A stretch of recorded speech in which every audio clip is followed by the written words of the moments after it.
Once, this vast land belonged to Russia. Endless ice, silent mountains, and frozen rivers stretching as far as the eye could see. For centuries, the rivers, forests, and tundras held the rhythms of life, where people hunted, fished, and lived in harmony with nature. But history quietly turned a new page. Through a silent agreement, the land that once belonged to Russia became part of America. This land is not just ice and mountains. It is a witness to power, strategy, and human endurance. Join me now as we drift into the story of Alaska, a frozen frontier where nature and life created a world of quiet wonder. The land we now know as Alaska stretches vast and untamed, a frozen expanse of mountains, forests, and rivers that shimmer like glass beneath the northern sun. It is a land where the horizon seems endless, where winter's breath can freeze a river in a single night, and where the aurora dances across the sky in colors no painter can capture. Long before the first Russian explorers set foot upon its shores, this land was alive with its own rhythms, its own stories, and its own guardians, the indigenous tribes who had called it home for thousands of years. The coastal lines are jagged, carved by ice and water over millennia, creating bays and inlets that offer shelter to salmon, seals, and countless seabirds. Inland, the forests stretch endlessly, a mix of spruce, hemlock, and birch trees standing tall against the cold winds. Rivers like the Yukon and the Kuskokwim wind through the land like silver ribbons, their surfaces glimmering in the fleeting light of the short northern summer. These waterways were the veins of life for the indigenous peoples, carrying them between hunting grounds, seasonal settlements, and sacred sites. The native tribes of Alaska, including the Tlingit, Haida, Aleut, Inupiat, Yupik, and Athabascan peoples, each had their own languages, customs, and spiritual beliefs. They were closely attuned to the cycles of the land, the migrations of caribou, the runs of salmon, and the seasonal shifts of the tides. Every stone, every tree, every river held meaning. Storytelling was central to their culture, passed from elders to children around the warmth of fires under the endless sky. In these stories were embedded knowledge of survival, ethics, and the history of the people, ensuring that the lessons of the land were never forgotten. Hunting and fishing were not mere means of survival. They were rites of passage, traditions imbued with respect and gratitude. The Aleut instance relied on hunting whales and seals, using every part of the animal with reverence, their tools carved meticulously from bone and wood. The Tlingit and Haida crafted canoes capable of gliding across the cold coastal waters, adorned with totemic carvings that told of ancestors and spirits. In the forests, the Athabascans would hunt moose and caribou, tracking silently through snow-laden landscapes. The climate of Alaska is harsh and unpredictable, shaping every aspect of life. Winter dominates, with long, dark nights and temperatures that could freeze exposed skin in minutes. Summers are brief but vibrant, offering the tribes a window to gather, hunt, fish, and celebrate. The aurora borealis, shimmering greens and purples across the night sky, was more than just a spectacle. It was a presence, a spiritual phenomenon, a silent companion in the solitude of the frozen north. Life was communal. People relied on one another not just for survival, but for knowledge, for rituals, for the continuation of stories and songs. Children learned to navigate the rivers and forests almost as soon as they could walk. Young hunters trained alongside elders, learning the precision, patience, and respect needed to take only what was necessary. Fishing, a central activity for most tribes, required detailed knowledge of seasonal cycles and river currents, skills handed down from generation to generation. The land itself was a teacher. Glaciers carved valleys and sculpted mountains over thousands of years, leaving behind rich soils and riverbeds where berries and other edible plants thrived.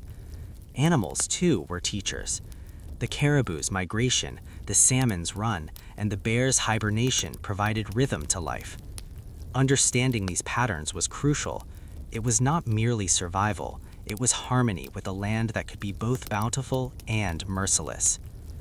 Art and symbolism were woven into daily life. Totems, carvings, and ceremonial masks reflected spiritual beliefs, social structures, and historical events. Ceremonies marked seasonal changes, successful hunts, and significant milestones within the community. The shaman, a spiritual guide, mediated between the physical and spiritual worlds, ensuring that humans maintained respect for the unseen forces that governed their existence.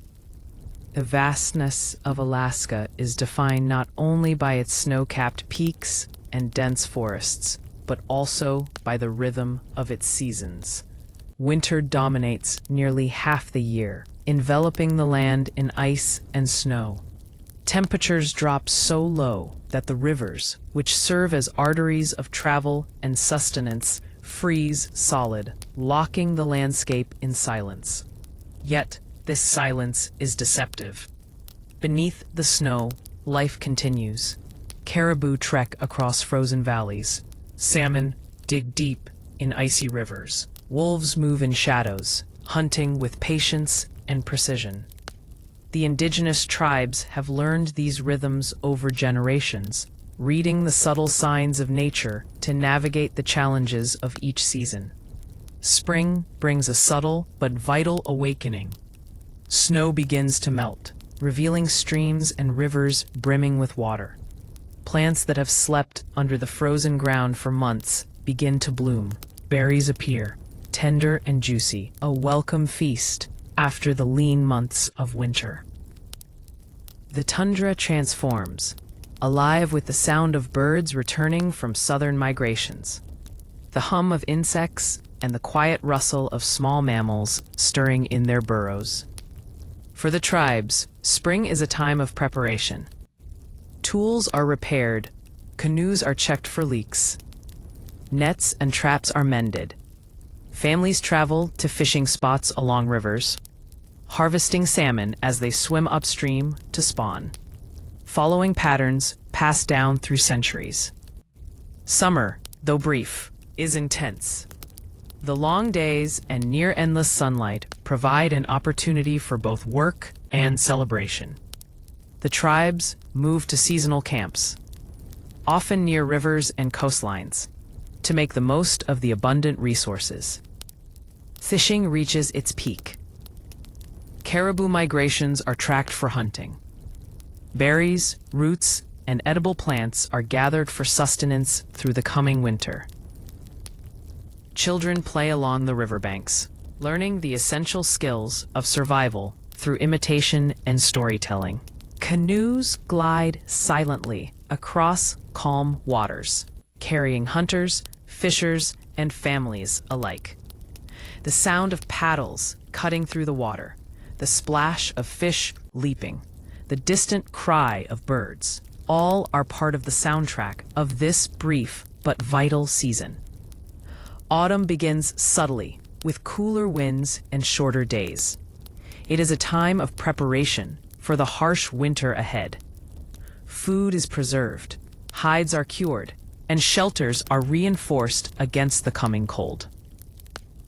The indigenous peoples of Alaska understand that survival depends on foresight. Each action, from the careful stacking of firewood to the preservation of fish and meat, is a step in a carefully choreographed dance with the environment. The land dictates the rhythm of life. Respect for the land is paramount, for it provides both sustenance and challenge. In these communities, social structures are deeply intertwined with survival. Elders command respect not just for their age, but for their wisdom and intimate knowledge of the land. Hunters, fishers, and craftsmen are essential, each fulfilling a role that supports the entire community. Decisions are often made collectively, discussions around fires or in the communal houses, ensuring that all voices are heard and respected. The wisdom of generations guides the choices of the present, ensuring the continuity of traditions and survival strategies that have endured for centuries. The indigenous tribes also possess a profound spiritual connection to the land. Mountains, rivers, forests, and even certain animals are considered sacred. Rituals and ceremonies mark seasonal changes, honor successful hunts, and seek blessings for safe travels. Shamans and spiritual leaders serve as guides, interpreting the signs of nature and the messages of spirits. They maintain the balance between humans and the environment, reminding the community of the importance of living in harmony with the natural world. Transportation in Alaska, before Russian arrival, relied heavily on the land and waterways. Canoes and kayaks made from carved wood allowed travel along rivers and coastal areas. Snowshoes and dog sleds enabled movement during winter months. The skillful use of these tools was essential. Young members of the community learned not only to use them effectively, but also to respect the power of the elements, knowing when to travel, when to stay, and how to read the subtle cues of weather and terrain. Language, music, and art were also integral to indigenous life. Songs and chants carried history and lessons, guiding young hunters and preserving the stories of the ancestors. Carvings in wood and bone depicted spirits, animals, and historical events. Totems stood as markers of lineage, territory, and spiritual significance. Every craft, every song, every gesture had purpose and meaning, reinforcing the community's bond with both nature and one another. Food, beyond survival, was also a means of cultural expression. Fish smoked over open flames, berries dried and stored in baskets, and hunted game prepared with traditional methods, all carried flavors and methods passed down through generations. Feasts and communal meals reinforced social bonds, celebrating the harvests, successful hunts, and the cyclical rhythm of life in Alaska. The interior of Alaska is a land of extremes, a place where the mountains rise sharply and glaciers carve the valleys with silent precision. The Denali region, with its towering peaks, is home to wildlife that moves with grace and caution. Moose traverse the forests, while lynxes prowl the snow-laden woods, and eagles soar high above, scanning the frozen landscape for signs of life. Rivers, fed by glacial melt, cut through the valleys, offering both sustenance and pathways for the indigenous peoples who navigate them with unmatched skill. Winter, the most formidable season, dominates the lives of the tribes. Snowfall blankets the land for months, and temperatures often plunge far below freezing. Survival is an art refined over generations. The indigenous peoples craft insulated clothing from animal hides, meticulously stitched to retain warmth. They construct shelters that can withstand relentless blizzards, often partially buried in snow to protect from the wind. Fire is sacred, not only for warmth, but as a symbol of life and continuity. Its careful maintenance ensures the family's survival during the longest nights. Hunting during winter requires patience, precision, and profound knowledge of animal behavior. Caribou herds traverse predictable paths, and hunters track their movements silently across frozen tundra. Snowshoeing and dog sleds allow travel across deep snow, facilitating trade between villages and communication over vast distances. Fishing in icy rivers involves ingenious techniques, including cutting holes through thick ice to access the salmon and trout beneath. Every action is deliberate, every movement guided by the lessons of elders.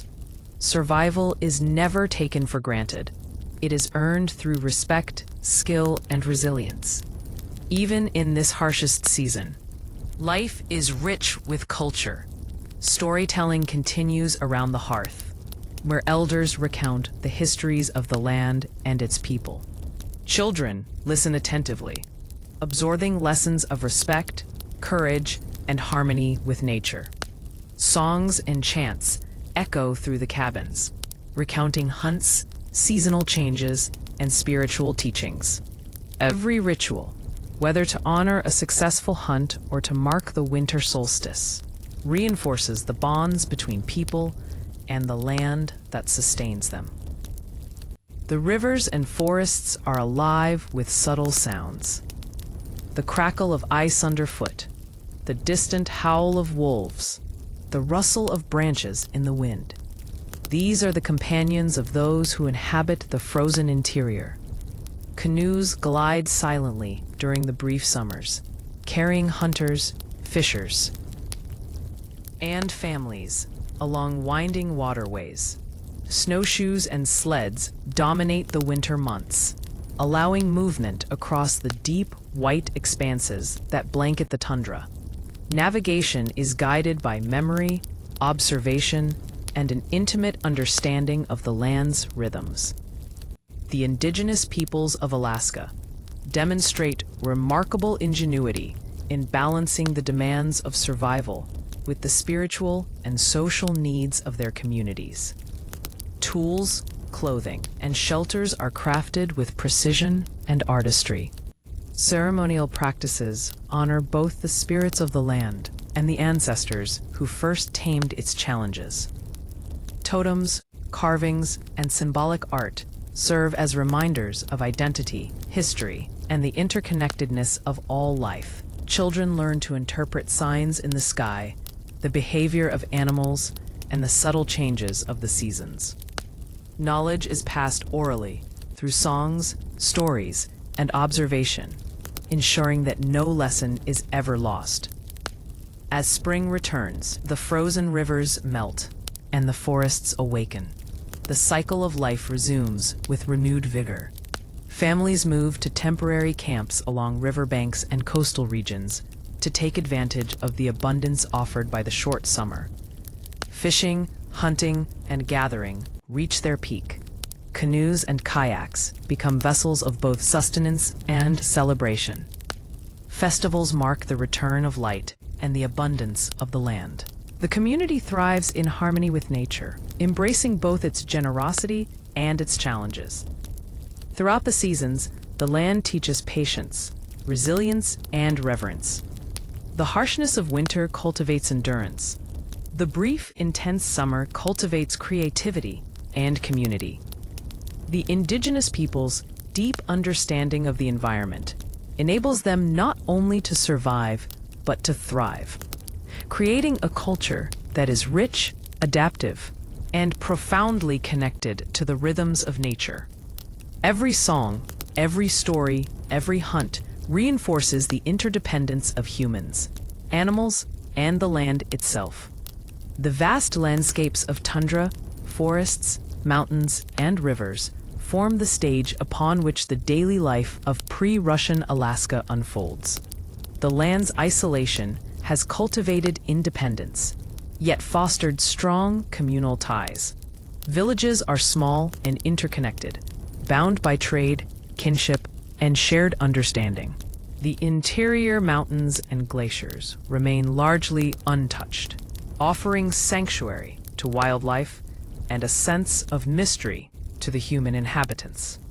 As the seasons churn, the people of Alaska maintain a delicate balance with the land. Hunting, fishing, and gathering are performed with careful respect for the sustainability of resources. Ceremonies mark transitions in the year, honor the successes of the community, and acknowledge the unseen spirits of the natural world. Life is challenging, but rewarding, harsh, but filled with beauty. The frozen expanse, with its brilliant auroras and silent mountains, shapes both the landscape and the spirit of its inhabitants. In this untouched era, Alaska exists as a realm of balance and reverence. The land is both provider and teacher, shaping culture, guiding survival, and inspiring spirituality. The people live in harmony with its rhythms, moving with its seasons, listening to its whispers, and honoring its gifts. The vastness of the land, its silence, and its majesty create a profound sense of connection. a deep appreciation for life, and a timeless story of human resilience and adaptation. And so, as the first Russian explorers prepare to glimpse its frozen shores centuries later, Alaska remains a land defined by its people, its seasons, and its enduring spirit.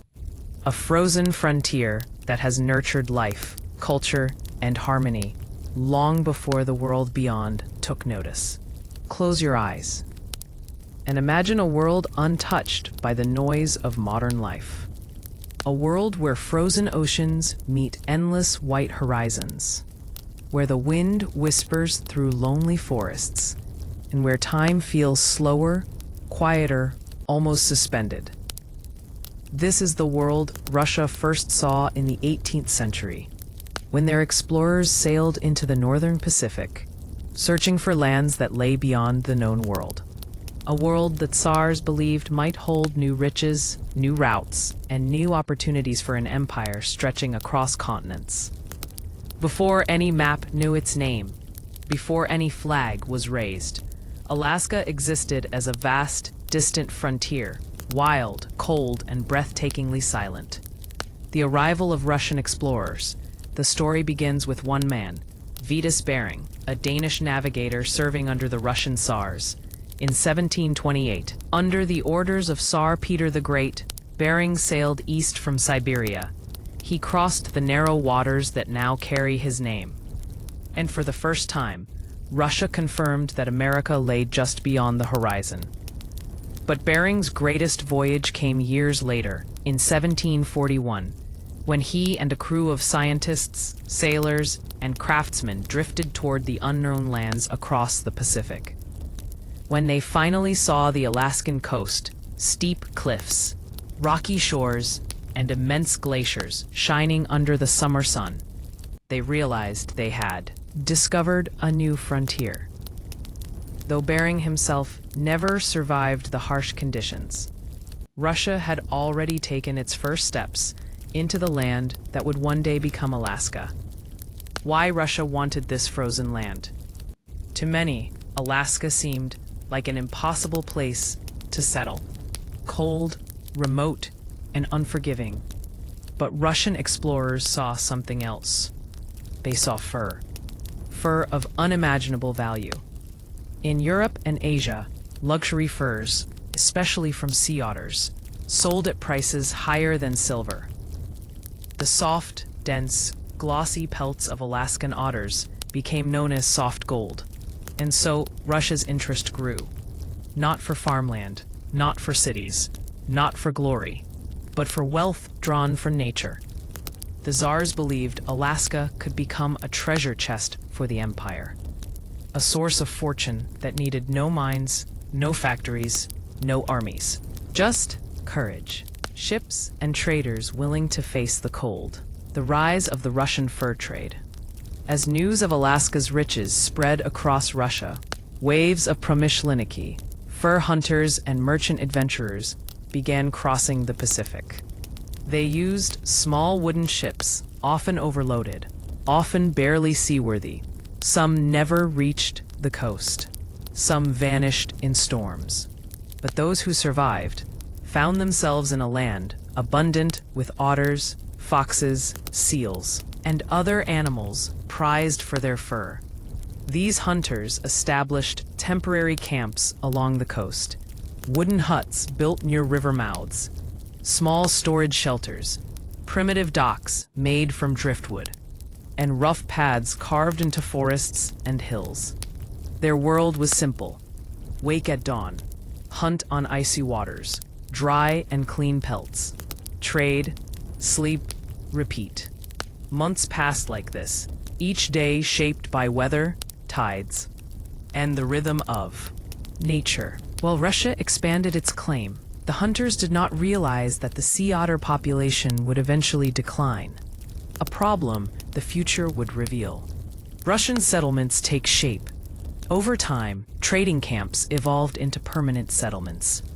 Some of the earliest posts were Kodiak Island, 1784, Russia's first major settlement; Unalaska, a key trading and supply point. Sitka, the future capital of Russian America. From these coastal strongholds, Russia built storage warehouses, small chapels, wooden forts with watchtowers, blacksmith stations, workshops for repairing ships, barracks for workers and soldiers. Life was hard and isolated. Communication with mainland Russia took months, sometimes longer. Food had to be preserved carefully, with salted fish and dried berries becoming staples. Winters felt endless, dark, and brutally cold.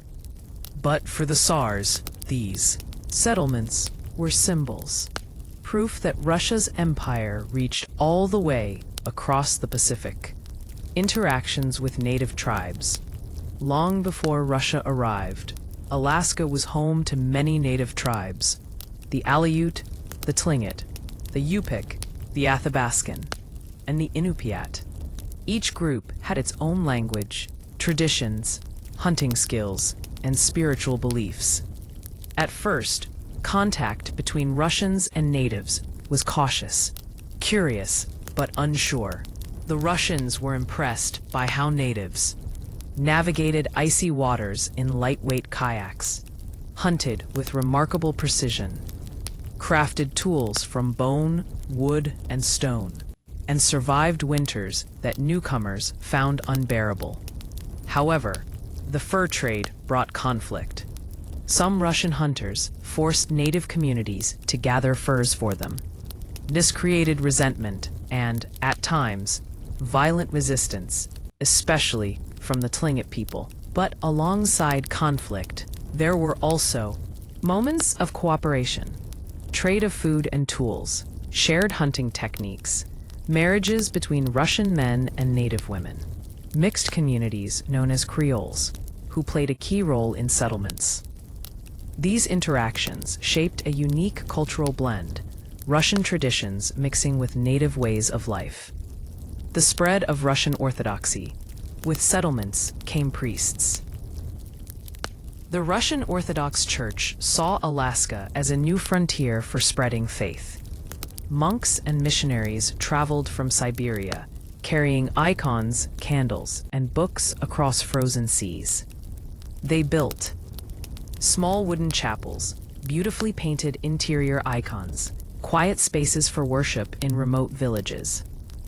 One of the most influential figures was Saint Innocent of Alaska, who learned native languages, translated church teachings, lived among native communities, and advocated for their protection. For many indigenous families, Orthodox Christianity offered peace, structure, and a sense of unity during turbulent times. Even today, some Alaskan villages still preserve this Russian spiritual connection. Governance and fort life. As more traders arrived, Russia established a governing body, the Russian-American Company, approved by Tsar Paul I in 1799. This company acted like a government, a trading corporation, a military authority, and a settlement manager. Its job was simple: control the fur trade, protect Russian interests, expand settlements, maintain peace with native populations. But maintaining control over such a distant land was difficult, and life inside forts was strict. Daily routines, duties assigned. By rank. Guard shifts, hunting rotations, ship repair schedules, wind, waves, and prayers became the background of everyday life. The forts did not feel like cities. They felt like lonely outposts at the edge of the world, the harsh reality of isolation. Russian settlers often spent years without returning home. Many lived with the constant pain of distance, families left behind, news arriving months late, and winters that tested their emotional strength. Supplies ran low often. Storms damaged buildings. Fishing seasons failed, and some posts struggled simply to survive. Yet, despite everything, Russia held on to Alaska for more than a century, not because it was easy, but because it symbolized ambition. The ambition of an empire stretching across the northern hemisphere, across frozen seas, to the farthest edges of the world, period. Synchronously. A land remained unchanged through the slow passing of seasons. Quiet, wide, and untouched across long stretches of coast and forest. Snow gathered softly on the ground, creating a layer of white that covered everything from treetops to riverbanks. Russian presence, though still small, began to spread gently across this frozen frontier. They carried no grand buildings and no large armies, only simple tools, wooden cabins, and an endless struggle against the harsh climate. More small outposts appeared, each positioned where the geography offered some advantage: a sheltered bay, a gentle river bend, or a forest edge rich with wildlife. These outposts were not like towns or villages. They were groups of wooden cabins built close together, with a small storage building, a workshop, and sometimes a lookout tower made from logs. Life inside them followed a slow, predictable routine deeply connected to the natural rhythm of the environment. During summer, the coastline came alive. The sea became navigable, and boats moved between outposts, carrying supplies, furs, and letters. Men repaired their tools, checked fishing nets, and prepared for long hunting trips into the forests. The sun stayed longer in the sky, giving them more hours to work. Autumn was a time of preparation. The first cold winds reminded everyone that winter was not far away. Wood was gathered in large piles, fish was dried and stored, and roofs were strengthened using new planks. Tools were sharpened, and boats were pulled far up onto the shore to protect them from snow and storms. Winter changed everything. Days became short, nights long. The wind blew sharply across empty landscapes, and the snow piled higher around the cabins. People spent more time indoors, working quietly near small oil lamps. Food was rationed carefully. The silence of winter spread across the land, broken only by the crackling of firewood or the distant sound of wolves moving through the forest. When spring arrived, the snow slowly melted, the rivers thawed, and the coastline reopened for ships. Settlers stepped outside more often, checking traps, cleaning their cabins, and preparing once again for the long cycle of survival. Among all these settlements, Sitka gradually began to stand out. Originally, Sitka was the homeland of the Tlingit people, communities who had lived there for countless generations. Their villages were arranged systematically near the water, with carved wooden houses, canoes lined along the shore, and totems representing stories of their ancestors. The surrounding forests, mountains, and sea shaped every part of their culture and way of life. Russian explorers saw Sitka not only for its natural beauty, but also for its geographic importance. The bay was deep and safe for ships. The region was rich in wildlife, especially sea otters, and its location allowed easier movement along the coastline. When the Russians first attempted to build a settlement in Sitka, they faced strong resistance from the Tlingit. The locals protected their territory, resources, and traditions with determination. Their knowledge of the land gave them strength, and they understood the environment far better than the newcomers. One attack forced the early Russian settlement to withdraw, leaving the structures abandoned. For a time, the coastline returned to silence, but Russia eventually returned with reinforcements, stronger defenses, and supplies.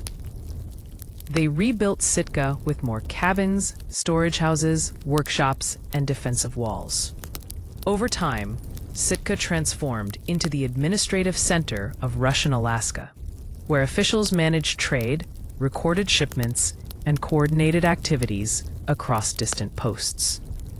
Daily life within these settlements unfolded slowly.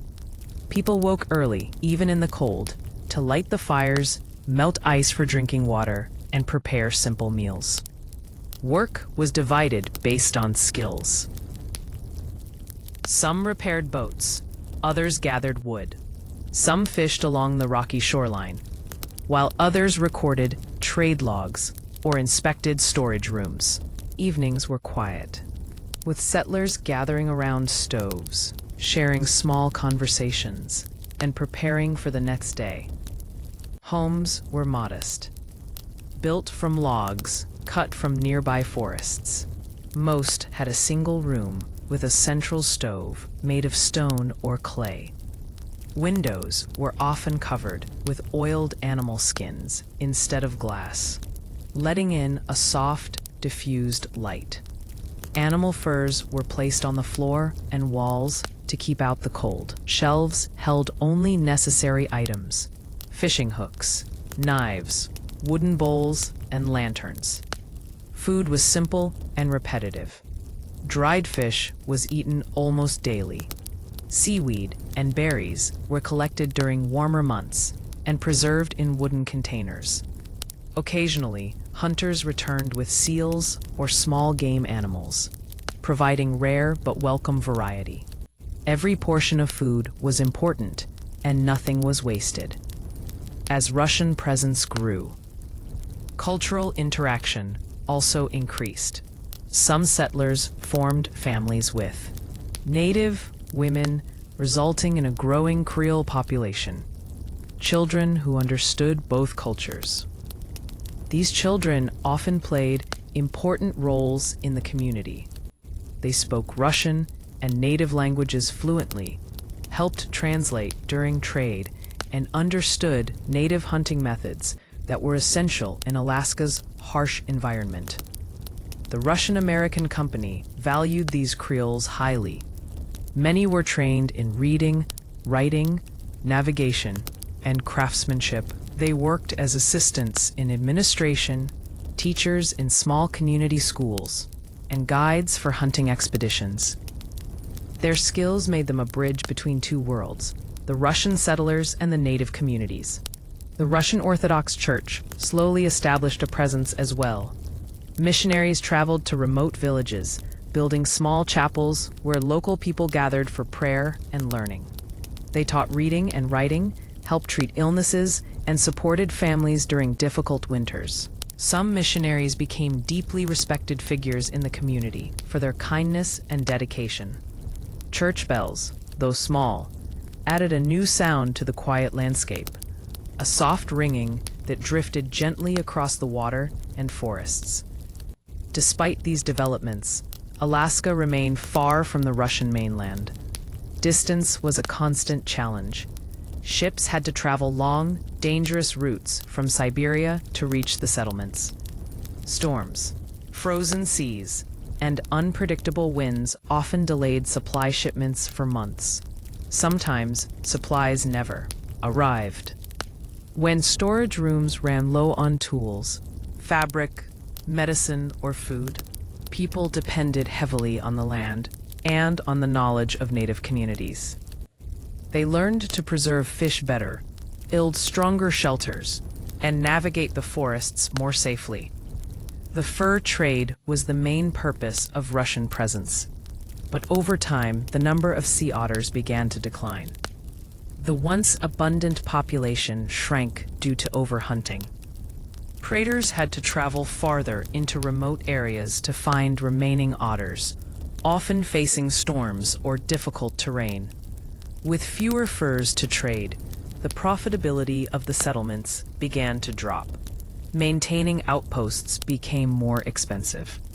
Repairing forts, paying workers, building new cabins, and operating supply ships all required resources that were harder to sustain. The Russian-American Company struggled with financial pressure, and officials back in Russia questioned whether Alaska should remain under their control. Yet despite all difficulties, daily life continued quietly.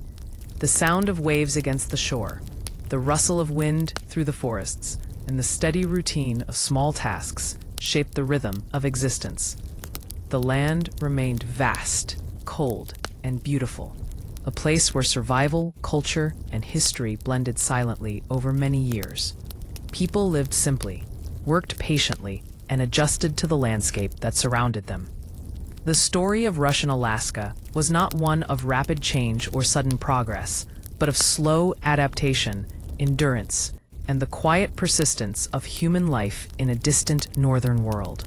The years continued to pass slowly across the northern frontier, shaping the Russian presence in Alaska with quiet persistence. Life did not change suddenly.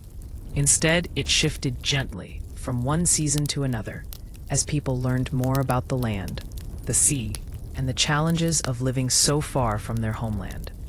The settlements grew little by little, shaped not by large populations or grand structures, but by patience, endurance, and the simple routines that kept people alive. Russian officials, traders, and workers began to understand that Alaska demanded a different kind of life than the one they knew in the cities of Russia. The land required respect, respect for the cold, for the forests, for the sea, and for the communities that had lived there long before Russian arrival. Slowly, relationships formed between settlers and the native groups across the region, though these relationships were never simple or identical. Different tribes lived across the Alaskan coastline and inland regions. The Aleuts lived on the remote islands, moving with the seasons and fishing in rough seas. The Yupik communities lived in western Alaska, where rivers and tundra shaped their hunting and gathering patterns. The Athabascans lived inland, traveling through forests and river valleys. And the Tlingit people, strong and organized, lived in the southeast, where forests, mountains, and ocean shaped a complex and resilient way of life. Russian settlers interacted with each of these groups differently. Some encounters led to cooperation, others led to tension. But over time, Russians realized that survival depended heavily on learning local knowledge. How to travel safely, where to hunt, how to store food, and how to build shelters strong enough for harsh winters. Trade became a major link between Russians and native communities. Sea otter pelts were the most valuable item. Local hunters knew the habits of otters, understood the tides, and navigated the waters with unmatched skill. /P. Russian traders relied on them, exchanging tools, metal goods, fabric, and sometimes food for furs, though sometimes unfairly, as the Russian-American company pushed for more otters, even when populations began to decline. Within settlements, work was constant, but quiet. Men cut trees, shaped planks, and built new cabins. Some worked as carpenters, repairing boats that were essential for travel. Blacksmiths heated iron in small forges, making nails, knives, anchors, and tools. Others sorted and stored furs, checking each pelt carefully before preparing shipments. Officials kept records, wrote letters to headquarters, and managed supply lists. Although the settlements grew gradually, isolation remained a defining feature of life in Russian Alaska. Most outposts were separated by hundreds of miles of coastline, forests, or icy waters. Travel between them was difficult, often delayed by storms or ice. Letters sometimes took months to arrive.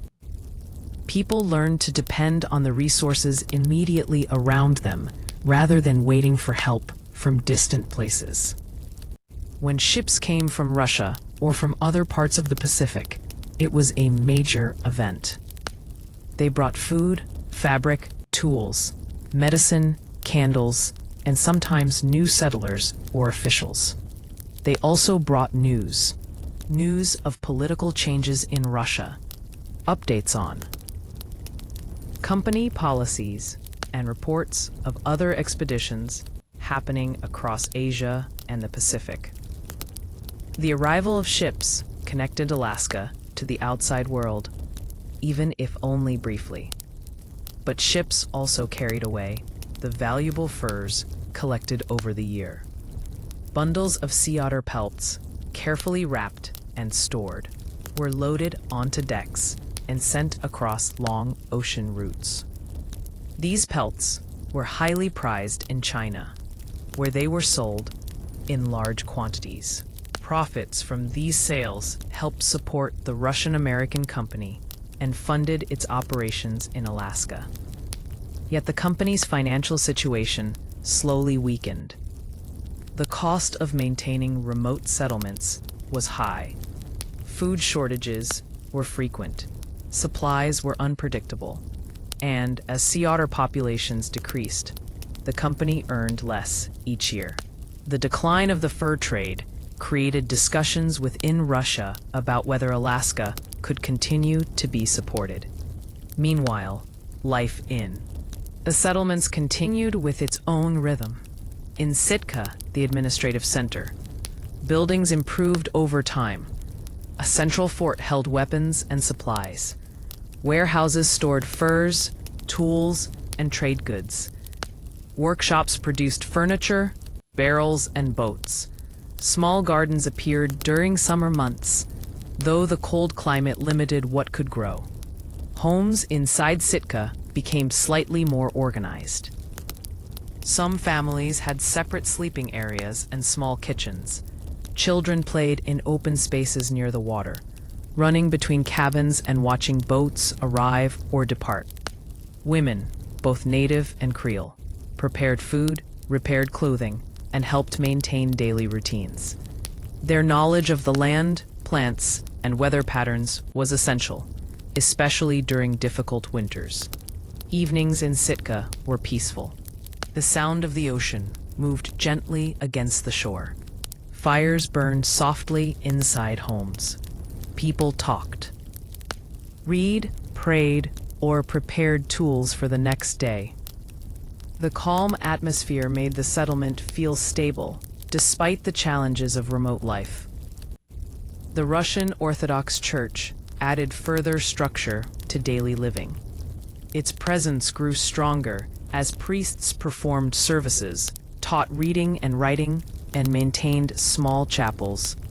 Children learned basic literacy from missionaries, while adults attended religious gatherings on weekends or special days.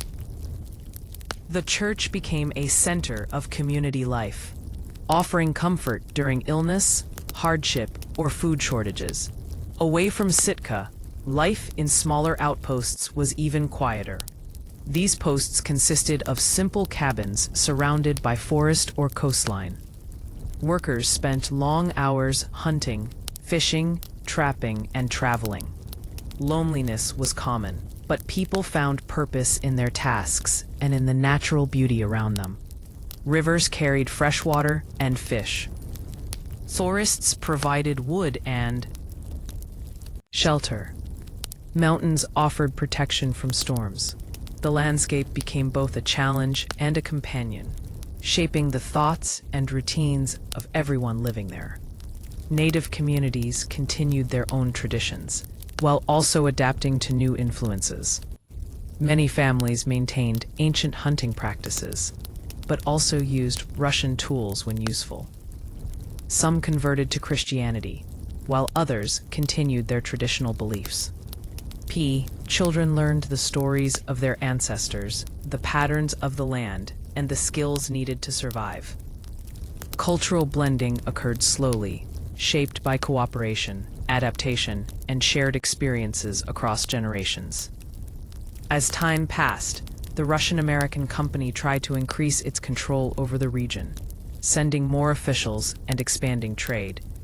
But the challenges of distance, weather, and limited resources continued to weigh heavily. Reports sent back to Russia described the difficulties in maintaining settlements, especially as profits from the fur trade declined.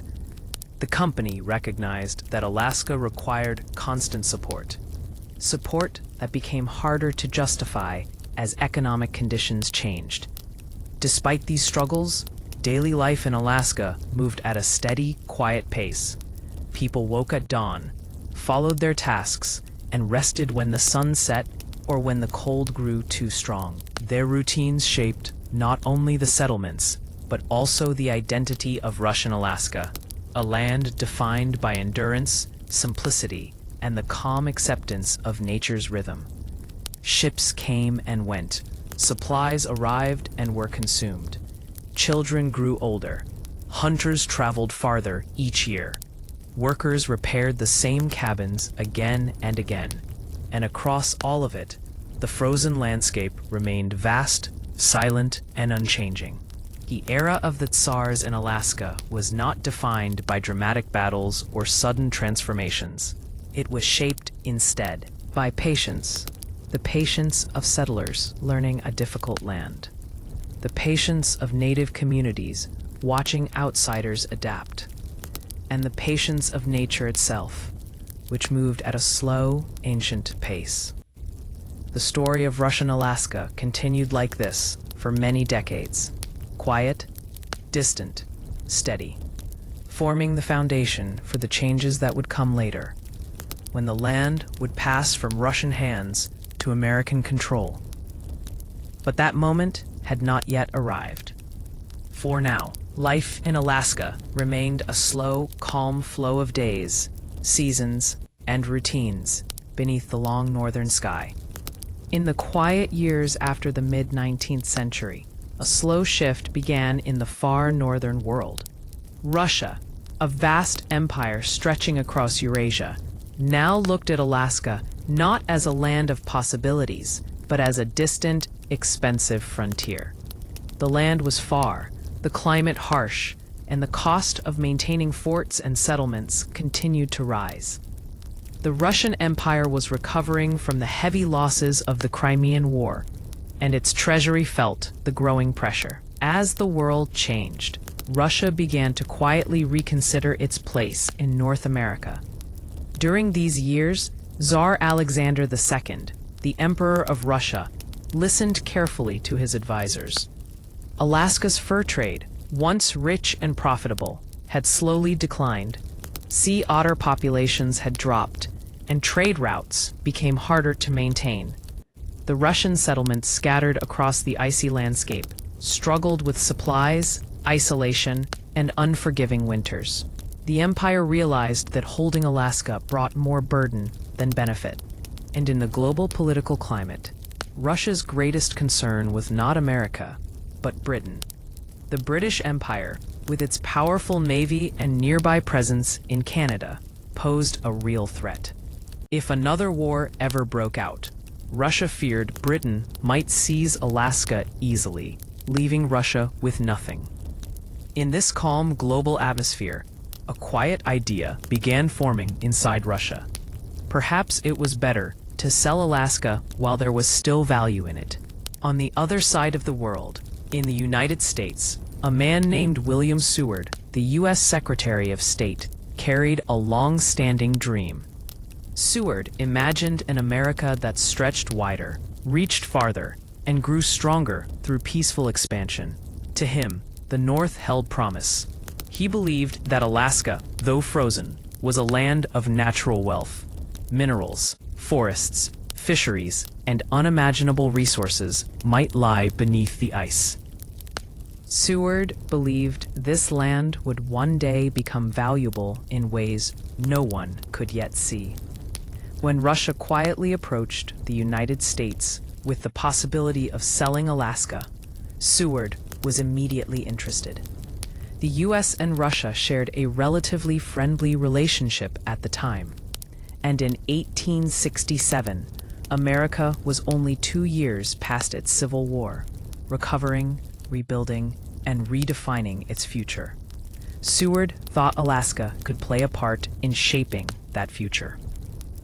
Negotiations began slowly, almost silently. Meetings took place in calm rooms lit with soft lanterns. Russian diplomats explained their reasons: distance, cost, and the threat of losing Alaska in a future conflict. Seward listened with interest, seeing opportunity in every detail. Both sides understood that this was not just a transaction, it was a quiet shift in global influence. Through long nights of discussion, maps were spread across polished tables. The lines of the Alaskan coastline, its islands, its mountains, and its vast wilderness were examined again and again. It was difficult for many to imagine what value lay in this frozen land. But Seward remained confident. To him, Alaska was not just a remote territory, it was a frontier of possibilities. Finally, on the night of March 30th, 1867, the agreement was drafted. The United States would purchase Alaska from Russia for $7.2 million, a price that, even then, many felt was too high for a land seen as empty and frozen. But Seward saw the future in its forests, rivers, and untouched landscapes. The treaty was signed in the early hours of the morning, long before the public had any idea what had taken place. When news of the purchase reached American newspapers, the reaction was sharp and often sarcastic. Many people could not understand why the government spent millions on what they called a wasteland of ice. Journalists mocked the decision. Politicians laughed. Ordinary citizens questioned the logic. They called the decision Seward's Folly and Seward's icebox. Some even joked that it was nothing more than a giant refrigerator filled with seals and polar bears. But behind the humor and criticism, a more thoughtful reality existed. Seward believed America's strength lay in expanding peacefully, securing land not through war, but through diplomacy. And while people ridiculed the purchase, he remained calm, confident that Alaska's true value would one day reveal itself. As the years passed, the newly acquired territory remained quiet. Small settlements continued. Native communities carried on their traditions, and American administrators slowly established governance. The forests stood silent, the mountains unchanged, and the rivers flowed as they always had. But gradually, explorers, scientists, and traders arrived, discovering hints of the hidden wealth beneath the land. Minerals, coal, and eventually gold would later transform public opinion. But in 1867, none of that was yet known. The Alaska Purchase remained a mystery to many, a silent transaction between two nations, misunderstood and underestimated. In those early years, the landscape of Alaska stayed untouched by major change. Snow covered the valleys. Glaciers carved slow paths through rock. Native communities continued their way of life, hunting and fishing as generations before them had done. Russian buildings, small churches, and wooden settlements still stood, reminders of the era that had just ended.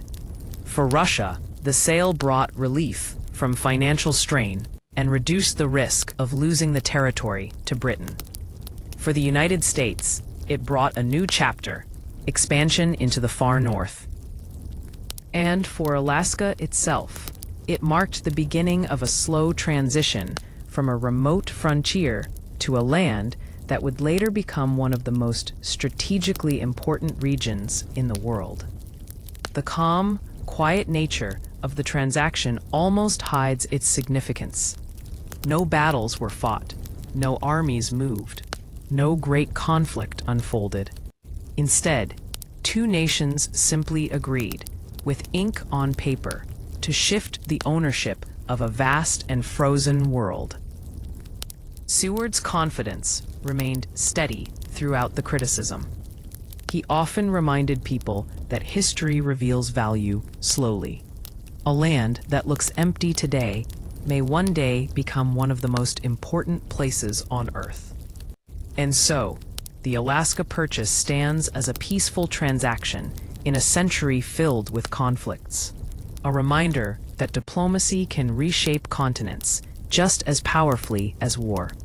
A reminder that quiet decisions made in dimly lit rooms can change the map of the world forever.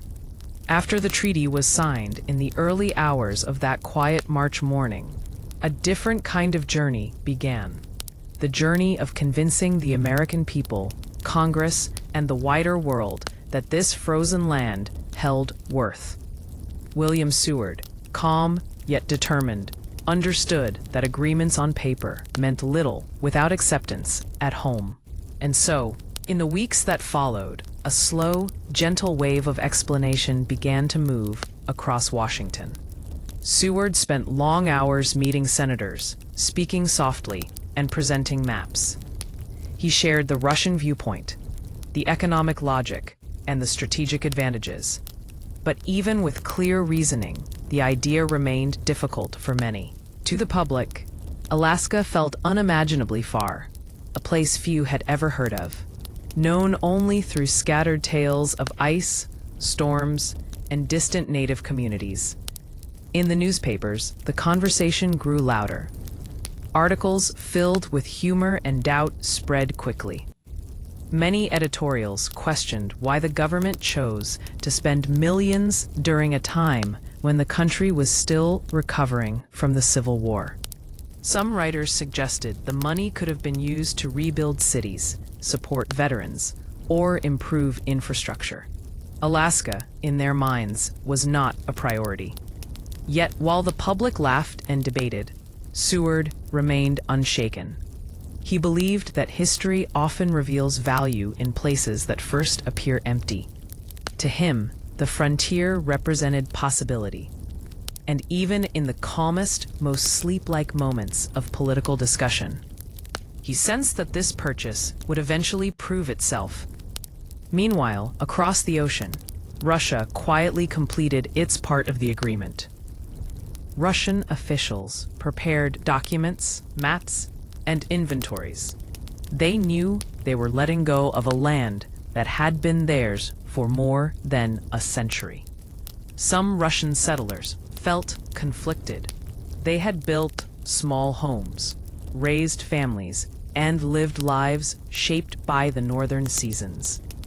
Leaving Alaska meant leaving memories behind. But many understood the empire's reasoning: distance, cost, and the uncertainty of future wars. As summer approached, the United States organized the formal transfer of the territory. The process required careful planning, ships transporting officials, ceremonies being arranged, and local settlements being informed. Native communities watched these developments with quiet curiosity. For them, ownership of the land had always belonged to nature, not to governments far away. The transition between Russian and American rule did not immediately change the rhythms of their daily lives. The tides, the forests, and the migrations remained the same. In October of 1867, the official ceremony took place in Sitka, the capital of Russian Alaska. The day was calm, cold, and clear. The Russian flag, with its familiar colors, slowly lowered from the main fort. After a brief moment of stillness, the American flag rose in its place. The exchange was simple, without grand celebration or noise. Soldiers stood in quiet formation, officials watched respectfully, and the people of the settlement observed the symbolic shift. Seward, though not present, received reports of the ceremony with a quiet sense of satisfaction. The transfer had been peaceful, respectful, and dignified, just as he had hoped. Now began the slow task of integrating Alaska into the United States, a process that would take years of patient work. As winter settled over the newly acquired territory, American administrators began to understand the challenges ahead. The land was vast, with rugged mountains, icy coastlines, dense forests, and remote villages spread across immense distances. Communications were slow. Travel was difficult. Supplies had to move by ship or sled. Life continued at the steady, unhurried pace that Alaska had always known. Reports sent from Alaska to Washington described the region's beauty and its harsh realities. Officials noted the rich fisheries in the surrounding seas, the dense forests that stretched across valleys, and signs of mineral deposits in the mountains. These early observations hinted that Seward's confidence might indeed have a foundation. Yet, for most Americans, the news felt distant, just words on paper, difficult to imagine. Back in Washington, Seward continued to defend the purchase with calm conviction. In meetings and correspondence, he explained that Alaska held strategic value for the future.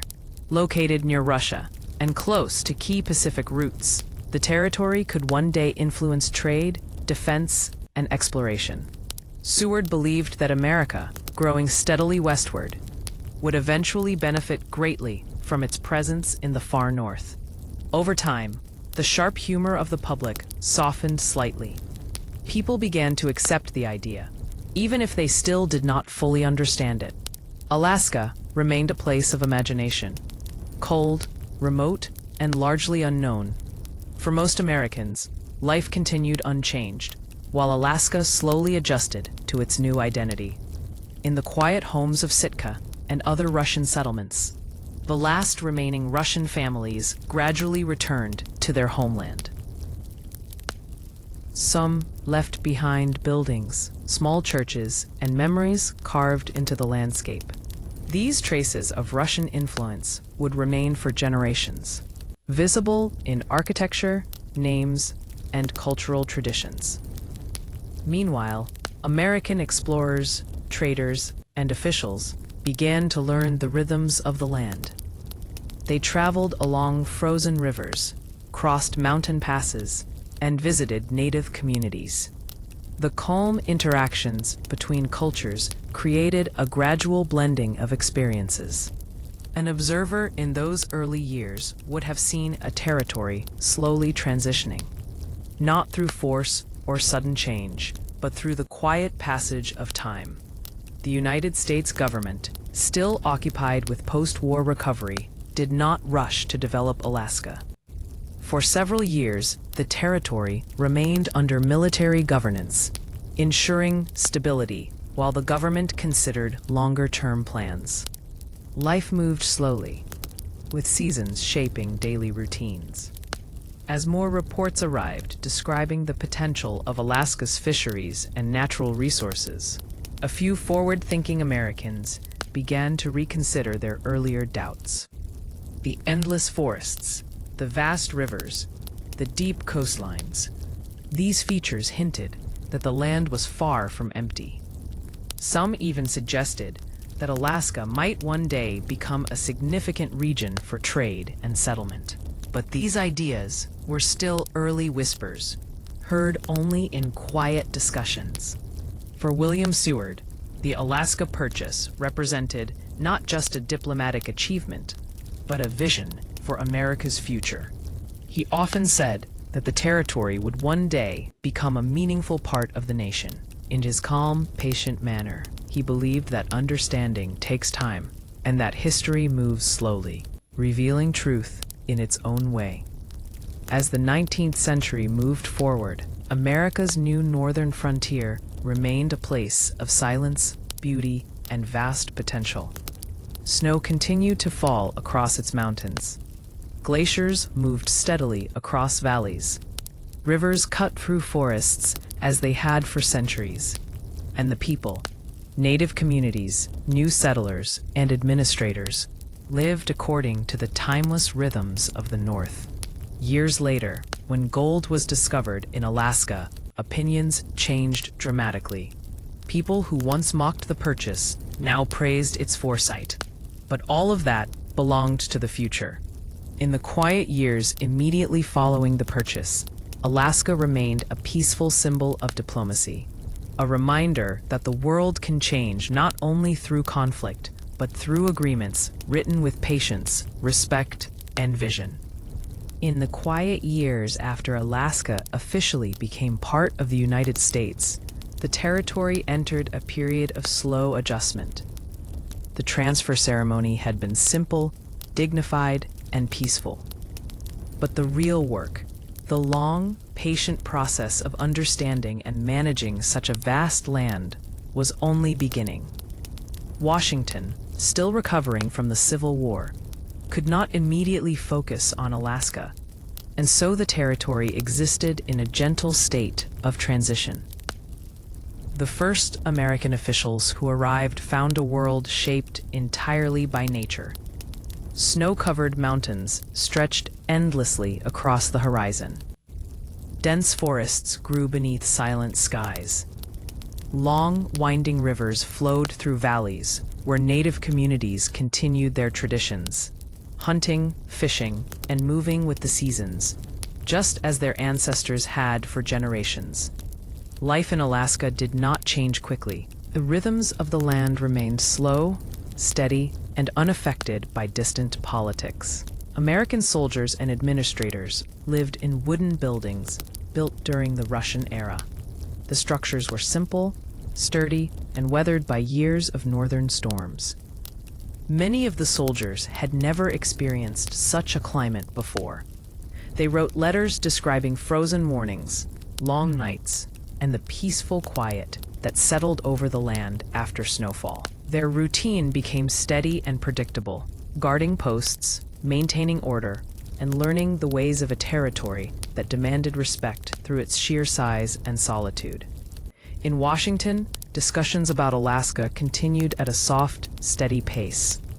Reports arrived describing the fisheries, the forests, and the possibilities for trade. Some officials believed the territory had long-term strategic value, especially because of its location near Russia. Others still questioned whether the purchase had been worth the cost. But these debates unfolded slowly, overshadowed by more pressing national issues.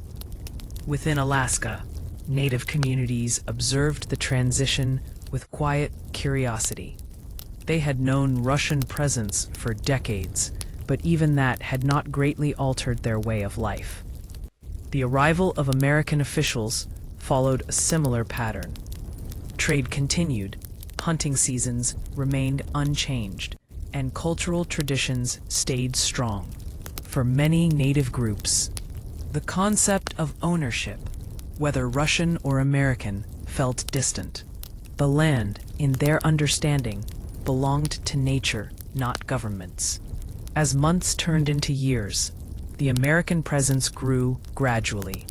Traders arrived first, seeking opportunities along the coast.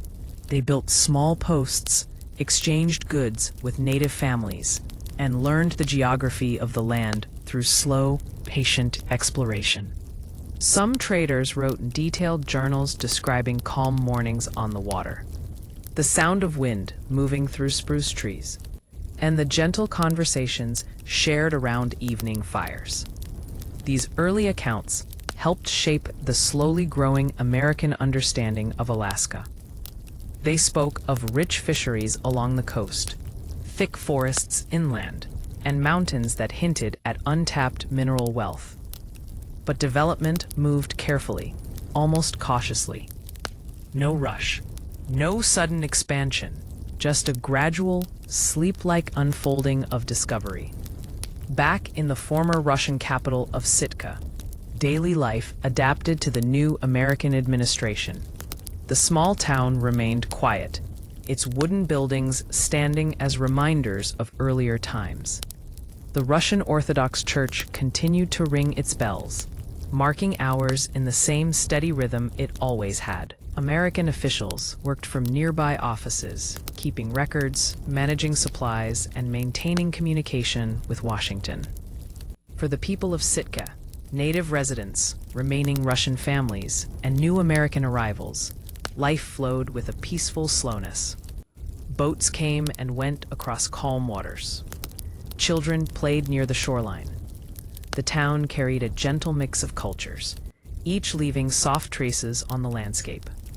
Meanwhile, across the territory, American military officers sent careful reports describing the challenges of governing such a vast and remote land. They noted the need for better maps, more reliable transport routes, and improved communication. Winter storms often slowed everything to a halt, covering buildings, paths, and hillsides in deep snow. Yet even in these challenges, officers observed the beauty of Alaska, the quiet of snowy nights, the way the landscape glowed under moonlight, and the calm presence of mountains standing unchanged through seasons. In the United States, the public gradually shifted its tone. The laughter surrounding Seward's Folly softened. As more information reached newspapers, descriptions of fisheries, forests, and glimpses of possible mineral wealth, people began to see the purchase in a different light. But acceptance came slowly, at the steady pace of history, not through excitement or sudden revelation. William Seward himself lived quietly after the purchase. He continued his work as Secretary of State for a time, always defending the purchase with steady confidence. In letters and conversations, he explained that Alaska was not an expense, but an investment in the future. He believed that generations yet to come would see the value he saw. His vision was calm, patient, and rooted in the idea that nations grow not only through conflict, but through thoughtful decisions made in peaceful rooms. After leaving office, Seward occasionally received news from Alaska, reports of increased trade activity, new exploration routes, and the continuing presence of American officials managing the territory. These updates reassured him that the purchase, though misunderstood, was on the path he had envisioned. In Alaska, change continued slowly through the 1870s. Small settlements expanded. New arrivals explored coastlines and forests. Native communities interacted with traders, sharing knowledge of the land's seasons and resources. The land itself remained dominant, vast, silent, and unchanged by human plans. During this period, a few American scientists traveled north to study Alaska's geography, climate, and wildlife. They stayed for long months observing glaciers, documenting plant species, and recording native knowledge. Their journals described Alaska as a land untouched by rush or noise, where silence had weight and nature shaped every movement. Back in the lower United States, the purchase gradually settled into national memory. It no longer sparked jokes or harsh criticism. Instead, it became a quiet fact, a decision made, a land acquired, and a territory waiting patiently for its future to unfold. By the late 1870s, new discoveries began to appear. Reports of mineral deposits, including early signs of gold in certain regions, hinted at possibilities that few had imagined during the early years of doubt. These discoveries were small, cautious steps toward a future that would come much later, but they marked the beginning of changing perceptions.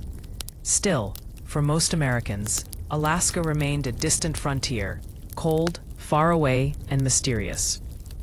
The true transformation would arrive decades later, when gold rushes, military bases, and oil reserves reshaped the world's understanding of the territory. But all of that belonged to the future. In the slow years following the purchase, Alaska lived in a state of quiet transition. Snow continued to fall across great stretches of land. Rivers remained steady in their ancient paths. Mountains stood watch over valleys where humans lived at nature's pace. And the story of the purchase settled softly into history, a reminder of diplomacy's role in shaping continents and of visions that take time to bloom. William Seward's belief, calm and unwavering, echoed through the early decades, that Alaska would one day become one of America's most valuable regions. And as history moved forward, time proved him right, gently, gradually, exactly as he had expected. In the quiet years after the Alaska purchase, the territory remained largely unexplored by most Americans. Snow-covered mountains stretched far beyond the horizon. Dense forests lined the river valleys, and icy coastlines shaped the rhythm of daily life. Native communities continued their traditions, hunting, fishing, and moving with the seasons. The land itself seemed timeless, unchanged by distant politics and human ambitions. Yet, beneath the calm surface, Alaska began to attract attention. Explorers, scientists, and prospectors gradually revealed hints of the wealth hidden in its rivers and mountains. One of the first significant transformations came with the discovery of gold. In the 1890s, prospectors traveling along rivers such as the Yukon and Klondike noticed sparkling traces of the precious metal in the gravel and sand.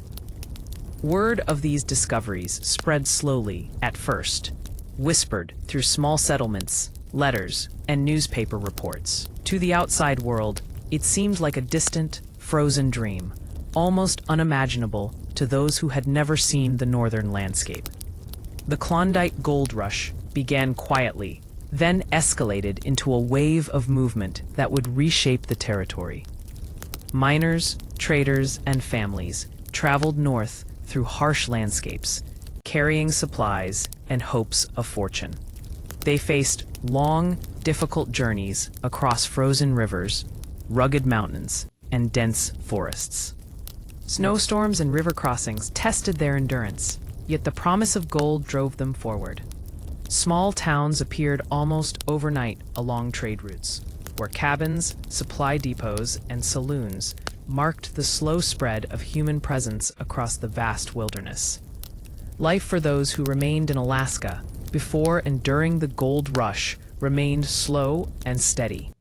Native communities continued their seasonal routines, sometimes interacting with newcomers through trade or guidance.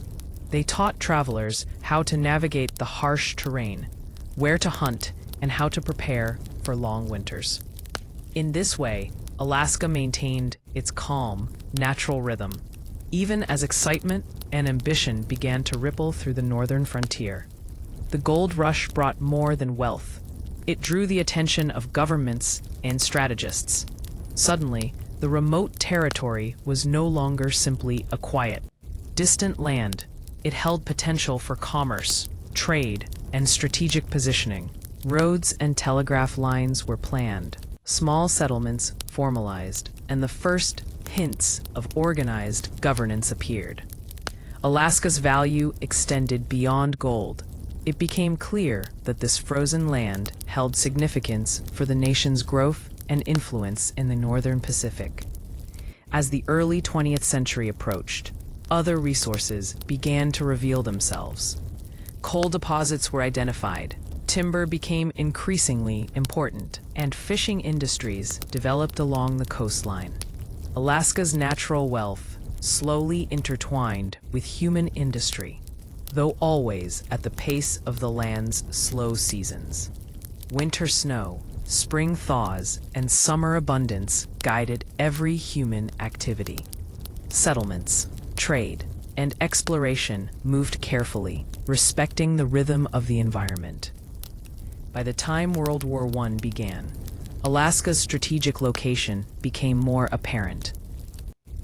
Its position near the Pacific, close to Asia and the Arctic, offered advantages in observation, communication, and potential defense.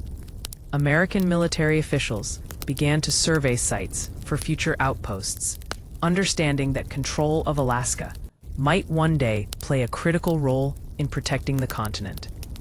Maps were drawn, coastlines measured, and routes through mountains studied with quiet diligence. The interwar years brought incremental development. Small military stations were built along key coastal points, primarily for observation and navigation. Scientists continued to study the land, cataloging its wildlife, geography, and resources. Native communities maintained traditional practices, guiding newcomers and interacting with settlements in calm, steady ways. Alaska remained distant, cold, and quiet, yet its significance began to ripple outward into broader national consciousness. The discovery of oil in the early 20th century added another layer to Alaska's importance. Initial findings were modest, yet they hinted at the potential for vast reserves beneath the frozen soil. Slowly, surveys and drilling began to map the possibilities. Engineers, geologists, and explorers worked carefully, documenting findings, respecting the challenging terrain, and planning for gradual exploitation of these resources. Alaska's economic potential extended beyond gold and fisheries. It promised energy, trade, and long-term national strength. World events soon drew Alaska further into global strategy. During World War II, the Japanese threat in the Pacific made the territory a point of critical military interest. Airfields and supply depots were constructed, connecting the territory with the broader American defense network. Soldiers stationed in Alaska endured harsh climates and long, quiet days. Yet their presence signaled a shift. Alaska was no longer merely a distant frontier. It was a strategic outpost, essential for monitoring Pacific and Arctic approaches. Alaska's remote mountains, vast forests, and icy coastlines presented both challenges and advantages. Natural obstacles slowed potential invasions, while providing locations for military bases, airstrips, and supply routes. Its location allowed the United States to establish early warning systems, training grounds, and logistical hubs. The slow development of these facilities mirrored the calm pace of Alaska itself, measured, patient, and steady. After the war, the Cold War began, and Alaska's strategic importance deepened. Its proximity to the Soviet Union placed it at the forefront of early warning systems, radar installations, and military planning. Airfields constructed during World War II were adapted for surveillance, while new bases expanded the United States in important systems to protect and defend technology. Capacity to monitor northern skies. Alaska became both a shield and a window, providing strategic advantage in a world increasingly defined by distant, unseen threats. Throughout these decades, Alaska's natural beauty remained constant. Snow-covered mountains glimmered in soft light. Glaciers moved silently through valleys. Rivers carried fish and water across the land as they had for centuries. Native communities continued their seasonal traditions, their lives flowing in quiet harmony with the environment. And through it all, human settlement, trade, and military presence advanced slowly, in rhythm with the territory's timeless landscape. By the mid-20th century, Alaska's role in geopolitics had become undeniable. Its natural resources, strategic position, and proximity to potential adversaries made it an area of national focus. The calm, distant frontier that William Seward had purchased nearly a century earlier had transformed into a land of considerable importance. Decisions made in distant rooms of diplomacy had quietly reshaped the world map, slowly unfolding into the Alaska of the modern era. After the end of World War II, Alaska's quiet landscape remained largely unchanged in appearance. Snow-blanketed mountains, frozen rivers ran beneath the still air, and forests stretched uninterrupted across the land. Yet beneath this calm, the territory had taken on a new significance. Alaska was no longer simply a remote frontier or a place of gold and oil. It had become a key player in the balance of power between nations, a northern outpost in a world growing increasingly divided by ideology and strategy. During the early years of the Cold War, American military planners realized that Alaska's proximity to the Soviet Union offered both risks and opportunities. From the icy northern coastlines to the isolated mountain ranges, the territory provided natural vantage points for observing the movement of aircraft and naval forces. Early radar stations and monitoring facilities were carefully positioned to detect any signs of activity across the Arctic, allowing the United States to prepare in advance, long before distant threats could reach the continental interior. The construction of military bases during this period was methodical and patient. Engineers and soldiers faced harsh weather, frozen soil, and isolated locations. Yet they worked with steady resolve. Airstrips were carved into valleys, roads were laid carefully through forests, and small outposts were built to support both observation and logistics. These installations were not hurried constructions. They were designed with patience, blending into the natural rhythm of Alaska's seasons and respecting the challenges of its environment. Meanwhile, exploration of natural resources continued quietly, almost in parallel with strategic planning. The search for oil and gas deposits advanced steadily, led by geologists, engineers, and surveyors who studied the land with meticulous care. Alaska's remote mountains and plains yielded hints of wealth buried deep beneath ice and permafrost. These early surveys were the foundation for future energy development, a process that would take decades to fully realize. The strategic significance of Alaska extended beyond military installations. Shipping routes through the northern Pacific and Arctic offered potential trade advantages. Communication lines connecting Alaska to the rest of the continent allowed for coordination of civilian and military operations. In quiet offices across Washington and Anchorage, maps were studied, reports were written, and plans were drawn, all moving in slow, deliberate fashion, reflecting the calm pace of the territory itself. During these years, life for residents of Alaska maintained its slow, steady rhythm. Native communities continued traditional practices, fishing and hunting according to seasonal cycles. Settlers and traders moved carefully through small towns and outposts, establishing businesses and connecting supply chains. Despite the strategic and economic developments, the land retained its timeless quality. The mountains, glaciers, rivers, and forests remained dominant, quietly observing human activity. The Alaska Highway, built during World War II and later expanded, became a key artery for transport, connecting remote parts of the territory. It allowed for movement of troops, supplies, and equipment, yet its construction respected the difficult terrain. Bridges crossed frozen rivers, roads cut through mountain passes, and long stretches ran parallel to forests. The highway symbolized both human ingenuity and the slow adaptation required to live in harmony with Alaska's environment.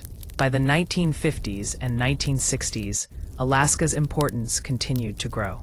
Military installations were upgraded with radar technology and airfields capable of supporting modern aircraft. Coastal watch stations monitored the northern seas. Engineers expanded infrastructure, carefully maintaining supply lines through the challenging climate. Every construction project, every expansion, moved with deliberate care, respecting both the land and its historical context. In parallel, Alaska's natural resources were slowly integrated into the national economy. Timber harvesting, mining operations, and fisheries all expanded at a measured pace, providing economic benefit while maintaining ecological balance. Even as development advanced, planners and settlers understood that Alaska's landscape dictated its own pace. Seasons, weather, and geography shaped human activity more than politics or ambition ever could. The Cold War cast Alaska into a broader geopolitical narrative. American leaders recognized that the territory provided a crucial point for early warning against potential attacks from the north. Alaska's airfields, radar installations, and military stations were quietly coordinated with national defense strategies, forming a network of observation that extended across the Arctic. Yet all of this work unfolded slowly, almost imperceptibly, much like the gentle movement of glaciers across mountain valleys. Meanwhile, communities continued to adapt. Anchorage grew steadily. Fairbanks expanded with careful planning, and smaller towns maintained a balance between traditional life and new economic opportunities. Native knowledge remained invaluable, guiding exploration, trade, and survival in a harsh yet beautiful environment. The cultural interplay between newcomers and indigenous populations created a quiet richness, a blending of histories and practices, all unfolding at a natural pace. Energy exploration began to hint at future transformations. Oil fields in remote regions showed potential, prompting studies, surveys, and cautious drilling. Engineers documented findings meticulously, ensuring that extraction could be planned carefully without disturbing the fragile ecosystems. Alaska's promise as an energy hub was slow to emerge, yet the foundations were being laid in these patient years. Throughout these decades, Alaska remained a paradox, quiet and distant in appearance, yet central to global strategy. Its mountains, forests, and rivers retained their timeless presence. Its people adapted slowly, blending tradition with the demands of a changing world. And the United States, quietly and carefully, integrated Alaska into its defense, economy, and consciousness, always respecting the territory's unique rhythm. By the late 1960s, Alaska had fully established itself as both a strategic and resource-rich frontier. Military installations and early warning systems were in place. Airfields supported both defense and civil aviation. Communities had grown steadily, maintaining the balance between human presence and natural preservation. The lessons of history, the Alaska Purchase, the Gold Rush, oil exploration, and world wars had slowly converged to define Alaska's role in the modern world. And yet, in all this development, Alaska remained fundamentally the same. Snow still blanketed mountains in winter. Rivers flowed quietly beneath the sun and moon. Forests spread over valleys with a calm permanence. And through it all, the territory's slow, deliberate transformation reflected both the vision of those who governed it and the timeless rhythm of the land itself. By the 1970s, Alaska had fully established its dual importance as a land rich in natural resources and as a strategic outpost for global defense. The quiet frontier that William Seward had purchased over a century earlier had slowly transformed into a region of both economic and military significance. Snow-capped mountains continued to dominate the landscape, while rivers and forests remained largely unchanged, maintaining a serene backdrop to the evolving human presence. The discovery of oil at Prudhoe Bay marked a turning point in Alaska's economic story. Engineers and geologists had long suspected the presence of substantial reserves, but extraction required careful planning. Drilling operations were slow and deliberate, designed to adapt to the harsh climate and preserve the natural landscape as much as possible. Pipelines were constructed with patience, winding across mountains, tundra, and rivers. The effort was monumental, yet executed with a rhythm that mirrored Alaska itself, measured, methodical, and enduring. The newfound wealth from oil extraction brought subtle but noticeable changes to Alaska. Small towns grew, infrastructure expanded, and new communities emerged to support energy industries. Yet life remained remarkably calm compared to more densely populated regions. Roads and pipelines snaked through vast stretches of wilderness, connecting human activity to the broader economy, but always respecting the natural pace of the land. Military importance continued to shape Alaska's role in the late 20th century. The Cold War era demanded vigilance. Radar stations, airfields, and listening posts dotted the territory, quietly monitoring activity in the northern skies. Alaska's proximity to the Soviet Union made it a critical first line of observation. Strategic decisions, long-term planning, and resource allocation were coordinated with care. Military operations unfolded in harmony with seasonal cycles, ensuring readiness while acknowledging the demands of the harsh environment. Alaska's Arctic coastlines provided unique opportunities for both defense and scientific observation. Coastal stations monitored weather patterns, sea ice movement, and maritime activity. Airfields supported reconnaissance flights, while military installations coordinated logistics for both defense and research. Even in these strategic roles, the territory's natural rhythm guided human activity. Winter storms slowed construction and travel, glaciers shaped routes, and forests dictated the locations of roads and facilities. Alaska remained a land where nature set the pace, and human efforts followed patiently. The 1980s and 1990s brought further recognition of Alaska's global significance. Oil revenues contributed to the U.S. economy, funding infrastructure, education, and community services within the territory. Military planners continued to modernize bases and radar networks, integrating Alaska into a comprehensive national defense strategy. Yet, despite these advancements, the territory retained its calm, expansive character. Snow-covered mountains, dense forests, and flowing rivers continued to dominate the landscape, creating a quiet balance between human development and the timeless natural environment. Alaska's strategic role extended beyond military and economic factors. Its location near the Arctic positioned it at the forefront of emerging geopolitical considerations. Nations began to study Arctic routes, climate changes, and the potential for resource exploration in northern waters.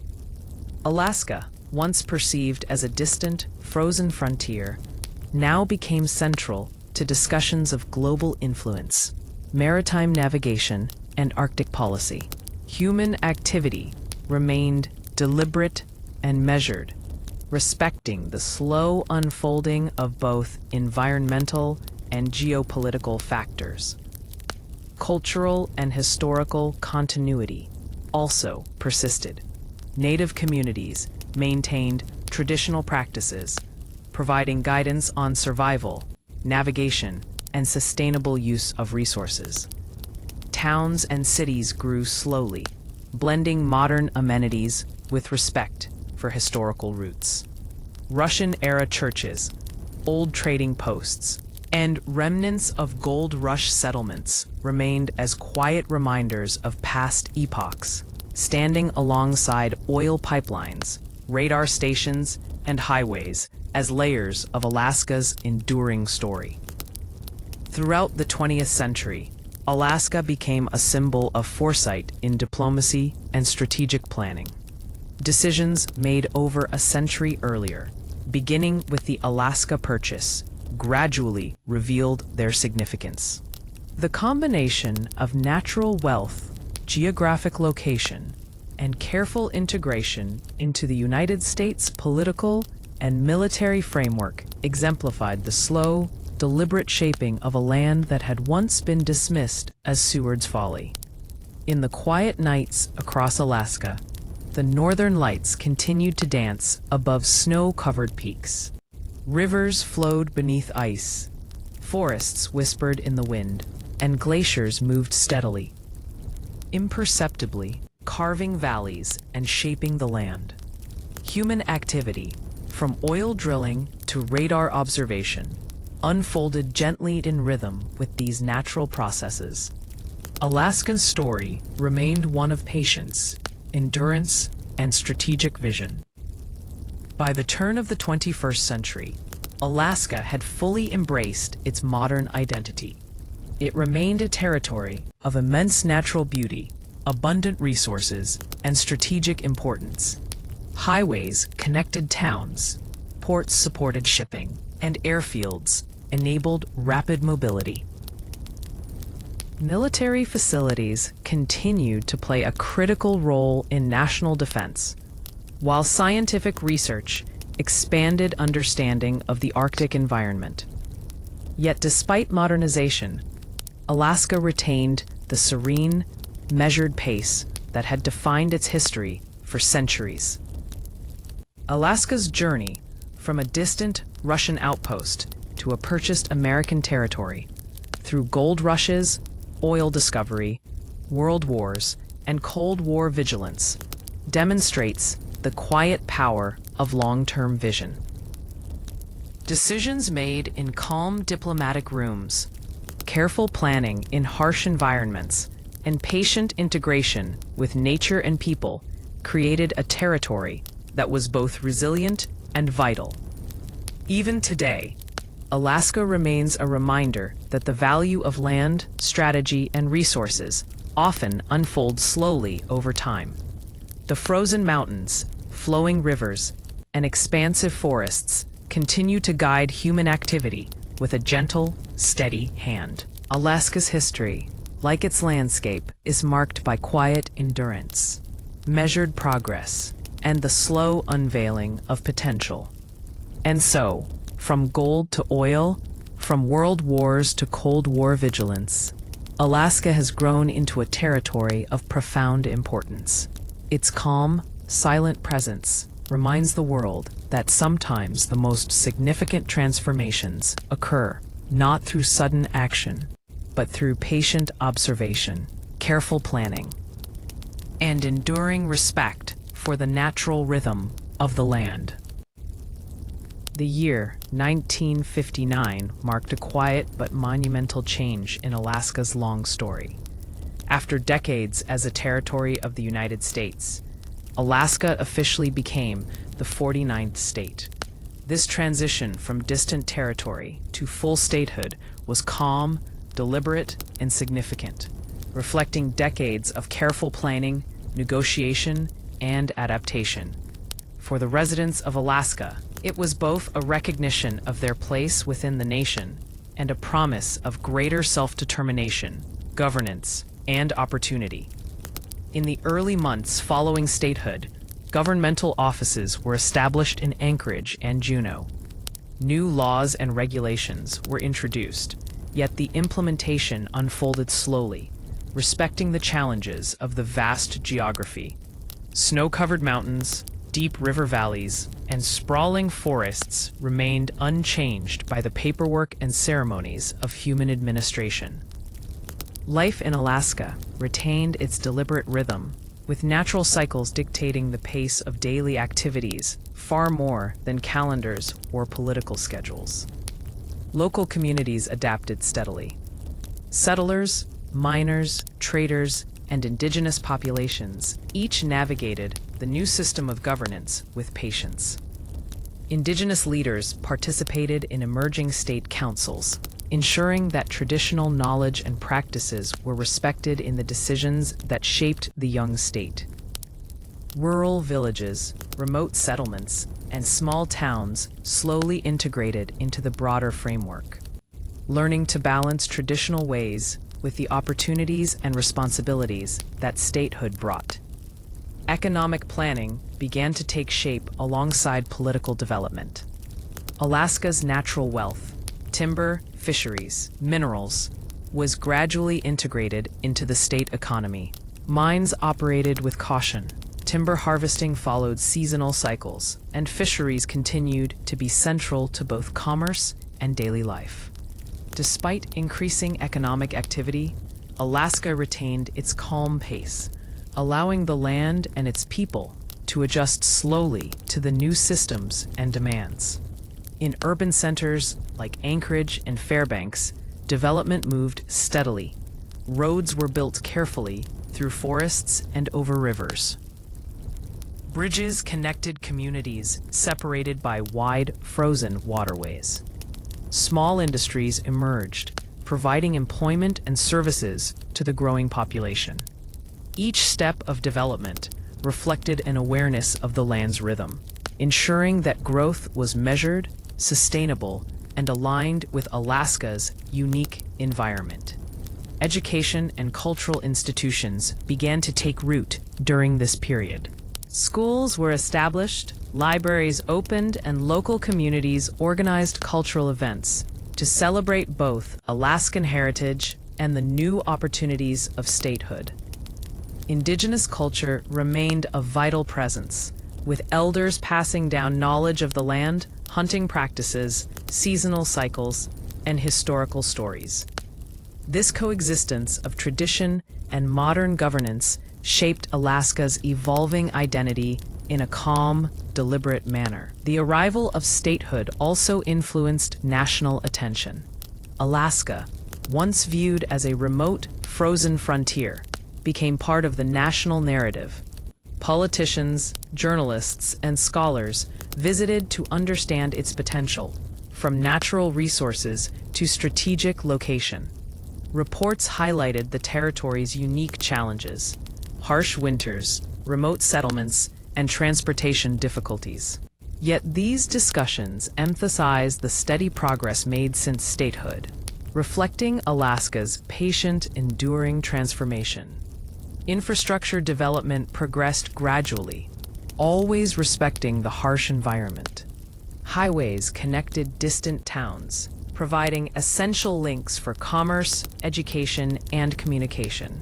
Airstrips facilitated travel across the vast territory, especially to remote communities cut off by mountains, rivers, or snow. Utilities, postal services, and telecommunication systems expanded incrementally, weaving the state together without disturbing the rhythm of life dictated by the land. The natural landscape continued to shape human activity. Snow blanketed mountains in winter, rivers froze and thawed with the seasons, and dense forests marked the boundaries of settlements. Even as new roads, bridges, and towns appeared, Alaska's environment remained dominant, guiding the pace of construction, travel, and daily life. Residents learned to anticipate weather cycles, prepare for long winters, and respect the land's quiet, enduring presence. Political developments at the national level reinforced Alaska's new status. Representatives and senators began participating in the federal government, advocating for resources, infrastructure, and policy tailored to the state's needs. Discussions of natural resource management, indigenous rights, and economic development unfolded in a deliberate parliamentary discussion. Patient manner. Statehood was not merely a change in designation. It marked the beginning of thoughtful integration into the broader governance and planning of the United States. The quiet pace of Alaska's transformation during these early statehood years mirrored the rhythms that had defined its history for centuries. The land remained, as it always had, immense, majestic, and indifferent to human concerns. Snow-covered peaks, flowing rivers, and dense forests continued to dominate the scenery, providing both beauty and challenge. Human activity advanced steadily, aligning with the territory's natural cadence rather than attempting to rush or reshape it. Residents adapted patiently to new legal frameworks, economic opportunities, and social structures. Traditional practices continued alongside modern institutions, creating a unique blend of continuity and change. Cultural festivals, local governance meetings, and community gatherings were punctuated by the calm presence of the land, reminding all that Alaska's pace was determined by mountains, rivers, and seasons, rather than politics or ambition. Statehood also brought recognition of Alaska's potential on the national stage. Policymakers began to consider the territory not only for its resources, but also for its strategic position. Its northern location offered advantages for trade, defense, and observation, particularly during an era marked by growing global tensions. Yet all developments moved deliberately, with careful planning and respect for the challenges posed by climate, geography, and remoteness. In the following years, initial steps toward organized economic growth began. Timber, mining, and fisheries were carefully managed, balancing productivity with sustainability. Communities across the state connected through roads, rivers, and emerging air travel networks. Education, healthcare, and governance expanded slowly, always acknowledging the logistical and environmental realities of life in the far north. Through these deliberate efforts, Alaska transitioned from a frontier territory to a fully functioning state, retaining the calm, enduring spirit that had always characterized its landscape. As the 1960s and early 1970s unfolded, Alaska entered a new chapter of economic development. Beneath the snow-capped mountains and frozen tundra lay resources that would slowly transform the state's economy. Vast forests, rich fisheries, abundant minerals, and most notably, oil reserves. Exploration for oil had begun decades earlier, but it was during this period that careful surveying, drilling, and engineering revealed the potential for large-scale energy production. The discovery of oil in Prudhoe Bay in 1968 marked a turning point. Engineers, geologists, and planners approached the site with meticulous care, mindful of the extreme climate and the delicate Arctic ecosystem. Work moved slowly, paced by seasonal cycles.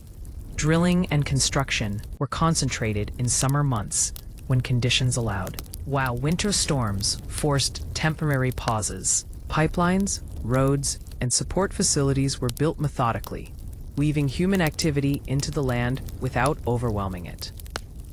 The construction of the Trans-Alaska Pipeline System, TAPS, became one of the most ambitious projects in the state's history.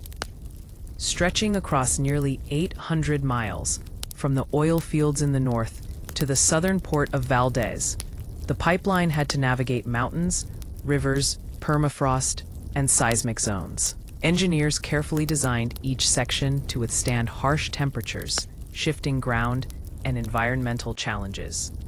The process reflected the same measured, patient rhythm that had defined Alaska's transformation from territory to state. Economic changes unfolded gradually alongside oil development. New towns and support facilities emerged along the pipeline route, providing employment and services for workers and their families. Small businesses opened in urban centers and remote settlements alike. Yet even as economic activity increased, the territory's natural pace remained dominant. Snow, ice, and seasonal cycles continued to dictate schedules, while forests, rivers, and mountains shaped the placement of communities and infrastructure. Indigenous communities played a vital role during this period.